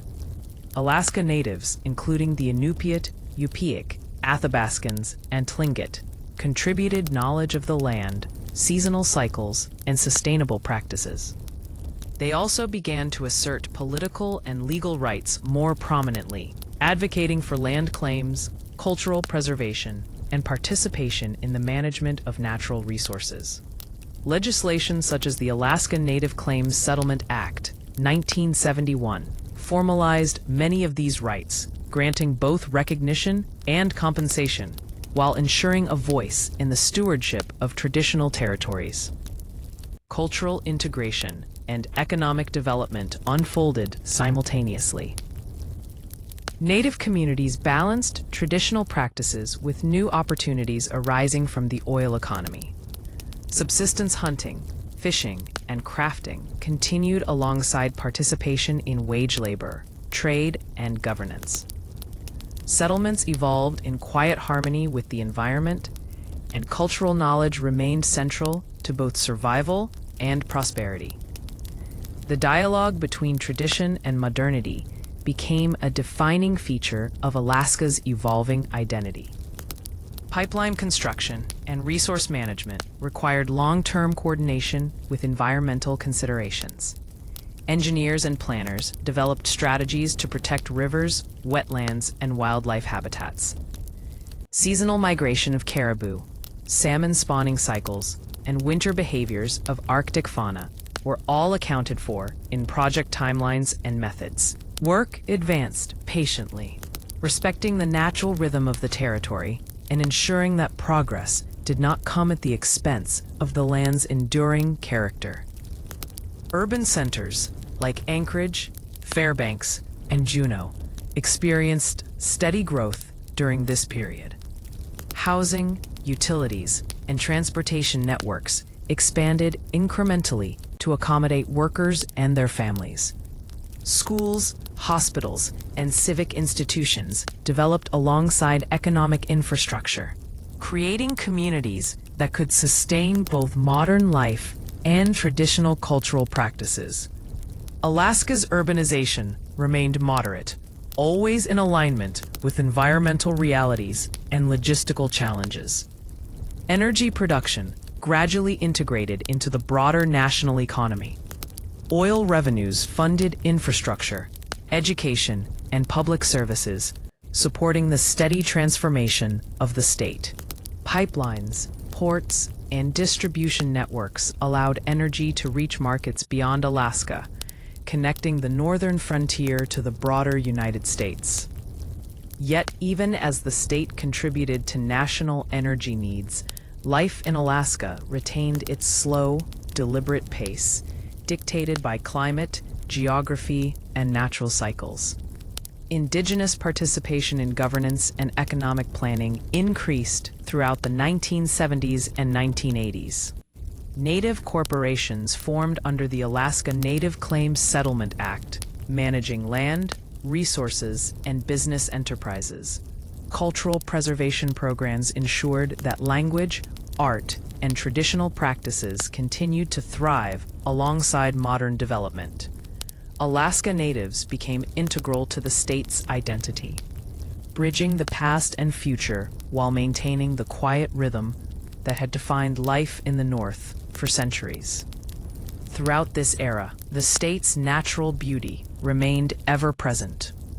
Mountains, rivers, forests, glaciers, and tundra provided a backdrop for daily life and economic development alike.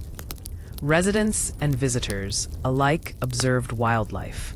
Bears, moose, caribou, and migratory birds coexisting alongside human activity. National parks and protected areas were expanded and maintained, ensuring that Alaska's grandeur remained largely undisturbed, even as industrial and urban growth proceeded. By the end of the 1970s, Alaska had successfully integrated oil, natural resource management, and indigenous participation into a cohesive state economy. Communities were interconnected through roads, pipelines, and air travel. The Trans-Alaska Pipeline System became a symbol of Alaska's potential, demonstrating the careful balance of human ingenuity and respect for the environment. The state had matured economically, socially, and politically, while retaining the timeless calm of its natural landscape. Even as modern development progressed, Alaska's pace remained defined by the land. Winters brought long, quiet nights, frozen rivers, and snow-covered mountains. Summers offered thawed rivers, forested valleys, and abundant wildlife. Human activity, whether in cities, towns, or remote villages, aligned with these cycles. Economic, political, and cultural growth occurred patiently, measured against the enduring rhythms of the territory itself. The foundation laid during this period prepared Alaska for its continued evolution in the decades to come. The combination of oil wealth, infrastructure, and cultural integration positioned the state as a significant contributor to the national economy. Indigenous rights and governance ensured that traditional knowledge and practices remained central to development. And through it all, Alaska's landscape and natural rhythms continued to guide human action, preserving the calm, reflective character that had defined the territory for centuries. By the 1980s, Alaska's role as an American stronghold was firmly established. Its northern location, once a remote curiosity, had become a linchpin in national defense strategy. Cold War tensions had intensified decades earlier, and Alaska offered an ideal vantage point for early detection and monitoring of potential threats across the Arctic. Radar installations, airfields, and listening posts dotted the territory. Radar installations, airfields, and listening posts dotted the territory. In pre-Cold War, tensions had intensified decades earlier, and Alaska offered an ideal vantage point for early detection and monitoring of potential threats across the Arctic. Radar installations, airfields, and listening posts dotted the territory. Radar installations, airfields, and listening posts dotted the territory. In pre-Cold War, tensions, airfields, and listening posts dotted the territory. In pre-Cold War tensions, Alaska's role as an American stronghold was firmly established. Its northern location, once a remote curiosity, had become a linchpin in national defense strategy. Cold War tensions had intensified decades earlier, and Alaska offered an ideal vantage point for early detection and monitoring of potential threats across the Arctic. Radar installations, airfields, and listening posts quietly integrated into the broader network of national defense. Operations were planned with care, respecting the harsh climate, rugged terrain, and seasonal rhythms that dictated the pace of life in the far north. Military personnel stationed in Alaska learned to navigate both the environment and the strategic responsibilities of their posts. Winter storms could isolate entire bases for days, while summer thawing allowed for maintenance, supply deliveries, and infrastructure expansion. Each decision, whether related to logistics, training, or surveillance, unfolded slowly and deliberately, reflecting the calm rhythm that had always characterized life in the territory. Alaska's strategic significance was never rushed. It evolved patiently, measured against both natural and geopolitical realities. In addition to military importance, Alaska's oil wealth continued to influence its economic and political standing. The Trans-Alaska Pipeline System transported vast quantities of crude oil from northern fields to southern ports, connecting the state's resources to the national and global economy. This development brought financial stability, infrastructure, and new opportunities, yet it unfolded gradually, following the pace dictated by environmental conditions and careful engineering. Towns along the pipeline grew slowly, accommodating workers and families, while maintaining harmony with the surrounding wilderness. Indigenous communities continue to play a vital role in shaping Alaska's modern identity. Native corporations, established under the Alaska Native Claims Settlement Act, managed land and resources, balancing economic opportunity with cultural preservation. Traditional practices, subsistence, hunting, fishing, and ceremonial events continued alongside participation in state governance and modern industries. The coexistence of modern infrastructure and indigenous knowledge created a subtle, enduring rhythm, allowing Alaska to progress without losing touch with its history and natural environment. Cold War espionage and strategic planning also left subtle traces across the territory. Secret observation posts, radar arrays, and communication networks operated in harmony with Alaska's geography, often hidden among mountains, tundra, and forests.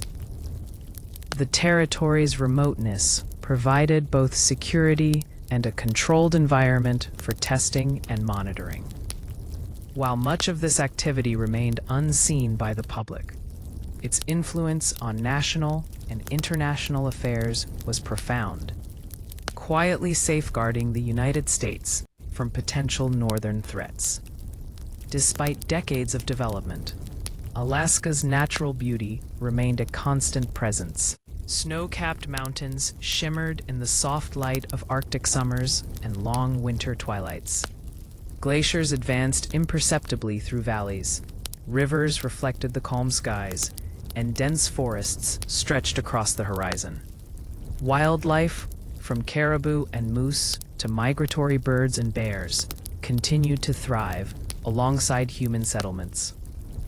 The state's vastness, serenity, and timelessness provided both a backdrop and a guide for human activity, reminding residents and visitors alike that nature dictated the pace of life. Tourism and scientific research slowly expanded, attracted by Alaska's unique combination of natural beauty, wildlife, and strategic significance.